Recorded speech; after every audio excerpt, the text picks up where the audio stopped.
Supreme court తీర్పు ప్రకారం ఎస్సీల్లో ఉన్న ఉపకులాలు వేరువేరు సమూహాలని, ఎస్సీలను రాష్ట్రాలు న్యాయపరంగా వర్గీకరించవచ్చని, ఆ వర్గీకరణ చేసేటప్పుడు ఖచ్చితమైన పక్కా లెక్కలతో తారతమ్యాలు, ఆర్థిక అసమానతలు గణించి ఈ అసమానతలు తొలగేలా ఎవరికెంత శాతమో ఇస్తే అసమానతలు తొలగుతాయో అలా వర్గీకరణ చేయవచ్చని తీర్పు సారాంశం.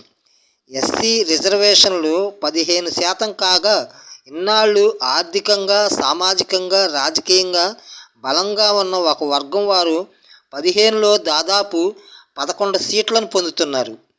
మీరు చెప్పినట్లు జిల్లా యూనిట్గా ఎస్సీ ఉపకులాలు జనాభా లెక్కలు, వారి ఆర్థిక బలం లెక్కలు, వారి జనాభాలో ఉద్యోగుల శాతమెంత ఎలా ఫిక్స్ చేస్తే సామాజికంగా న్యాయం జరుగుతుందో ఒక కమిటీ వేసి ఎంత త్వరగా వర్గీకరణ లెక్కలు తేల్చి కార్యాచరణలో అమలు చేస్తే అంత త్వరగా మాదిగలకు న్యాయం జరుగుతుంది. ఏ నిర్ణయమైనా దానికి వ్యతిరేకమైన వాదన ఎప్పుడూ ఉంటుంది.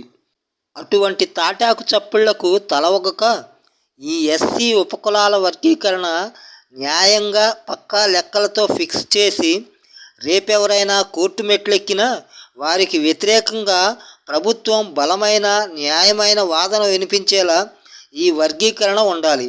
అప్పుడే మీరు అనుకున్న 30 ఏళ్ల నుంచి నలుగుతున్న ఒక సామాజిక న్యాయాన్ని అమలు చేసిన వారవుతారు. ఎంత త్వరగా చేస్తే మాదిగలకు అంత మేలు.